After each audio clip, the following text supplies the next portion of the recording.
खोखली जड़ों की पोल खोल रहे हैं। आजकल ये ट्रेंडिंग में भी है और वीडियो बना रहे थे, तो मैंने सोचा मैं क्यों ना बोलूं। जब समाज की बात आती है तो सामाजिक आदमी को बोलना चाहिए। दहेज प्रथा एक प्रथा नहीं है, एक व्यवस्था है, अमीर लोगों के द्वारा बनाई गई व्यवस्था, जिसमें वो लेन देन करते हैं, जिसकी देखा रेखी एक गरीब आदमी भी करता है और उसमें मारा जाता है। 2016 की बात करते हैं, या मैं पुराने आंकड़े की बात करता हूं जीएस टीचर होने के नाते, 7446 लड़कियां मारी गई जाती हैं दहेज प्रथा की वजह से। अगर आप डेली की एवरेज निकालोगे तो दहेज प्रथा की वजह से 21 लड़कियां डेली मारी जाती हैं। लेकिन उसका यह रीजन नहीं है कि वो लड़कियां जिम्मेवार नहीं है या उसका परिवार जिम्मेवार नहीं है, दोनों पहलू जिम्मेवार हैं, क्योंकि कुछ ना कुछ तो कमियां रही होंगी। दहेज नंबर 1, क्या लड़की योग्य थी? अगर योग्य थी तो वो आवाज उठा सकती थी कि मैं दहेज लेके नहीं जाऊंगी।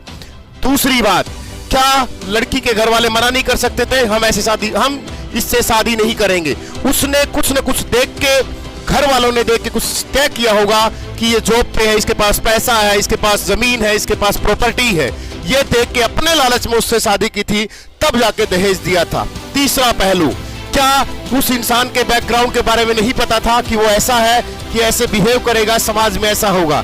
तीसरी बात, फोर्थ बात, क्या लड़की इतनी योग्य नहीं थी? क्या वो आईआईटी का में या कहीं पर पीएचडी, कहीं पर स्कॉलर, कहीं पर एमएससी, कहीं पर स्टाफ नर्स, कहीं पर पुलिस में, कहीं पर भी आर्मी में, कहीं पर भी जॉब नहीं करती थी? अगर जॉब नहीं करती थी तो क्या वो इंडिपेंडेंट नहीं बन सकती थी?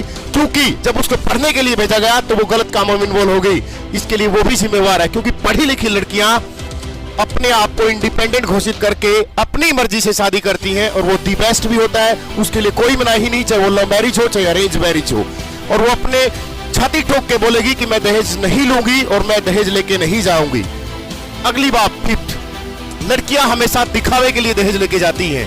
मतलब अगला पॉइंट कि मांगते तो वो है ही है दिखावे के लिए, क्योंकि उसके पास और कुछ है ही नहीं। अगर उसके पास योग्यता होती, पढ़ी लिखी होती, पीएचडी होती या कुछ भी होती, चाहे गवर्नमेंट जॉब बेशक से ना हो, अगर उसमें कुछ दम होता कि वो तैयारी कर रही है, बहुत अच्छे उसके पास मार्क्स हैं, बहुत अच्छी मार्कशीट है, बहुत अच्छी डिग्री है, क्योंकि वो उसके पास योग्यता नहीं थी, इसलिए उसको दहेज के साथ धकेला गया है।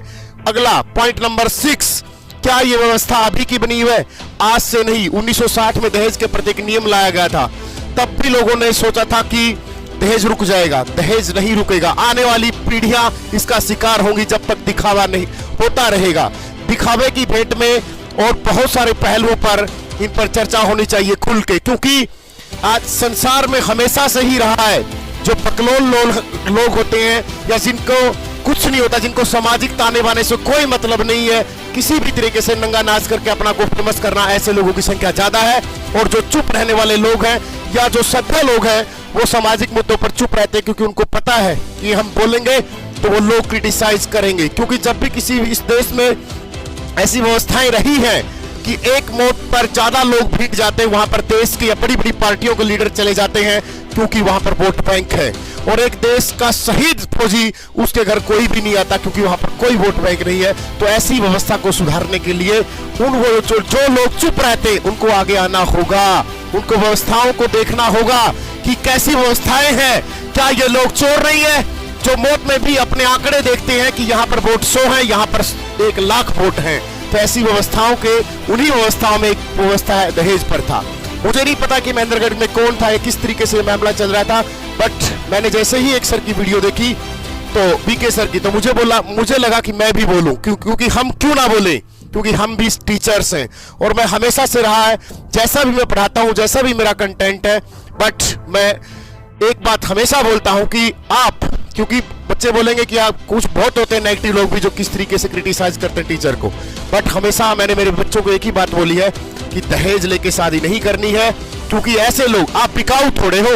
मुझे नहीं पता कि वो लड़कियां कैसे एडजस्ट कर लेती है, कैसे इंसान के पास जो उसके माँ बाप की गाड़ी कमाई के साथ एक गाड़ी में बैठा है उनके पैसों से, और उन्हीं के पैसों से सोने की चैन, उनको पता नहीं कैसे लड़कियां रह जाती हैं। मैं इसके लिए लड़कियों को 50-50% जिम्मेवार मानता हूं।